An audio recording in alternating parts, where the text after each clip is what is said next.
The Gospel of St. John was written sometime in the 90s, not 1990s, but 0090s.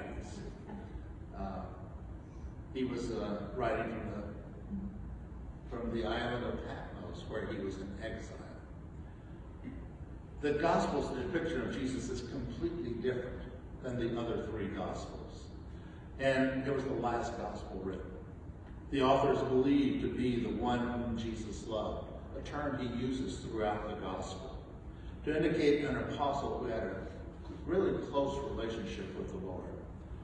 He would have been one of the 12, obviously. One of the sons of Zebedee. His brother was James.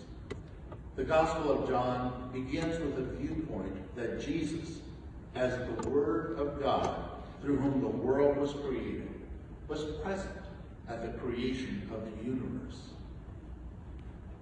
It's completely different than the other three Gospels.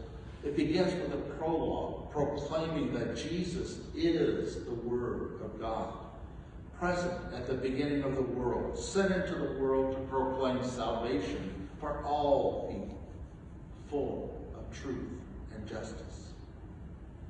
John is not out to prove that Jesus is the Son of God as the other three Gospels, but he presumes it from the very beginning, no proof necessary. In this Gospel, Jesus speaks in lengthy discourses. The only ethical teaching is the command to love one another. The order of events is also different in this Gospel. There are 3 Passovers, not one. The cleansing of the temple comes at the beginning of the Gospel, in the 2nd chapter. So it's not the impetus for the Jews to put Jesus to death. Healings and exorcisms are called signs, not miracles. They point to the relationship of Jesus with God. Miracles cannot lead a person to faith, but they can be a trap, thinking that we can bargain with God.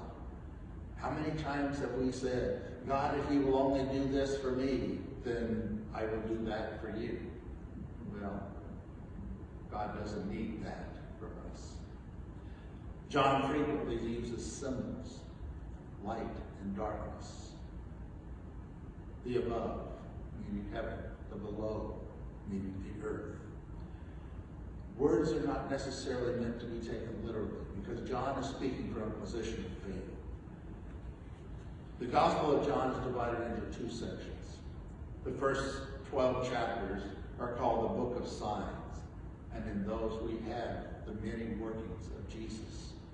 It begins with the wedding feast of Cana, which many refer to as a miracle, and yet John calls it, this was the first sign that Jesus performed. The second book is the Book of Glory, and it covers chapters 13 to 20. The Gospel does not have a birth story. There are no temptations in the desert or the wilderness, no parables, no Last Supper account except for the washing of the feet of the apostles. There's no Gethsemane. There's no ascension. At the end of his Gospel, John says, there's so many other things that could be written here that it could fill all the books in the world. Some of the familiar stories which are in the Gospel of John include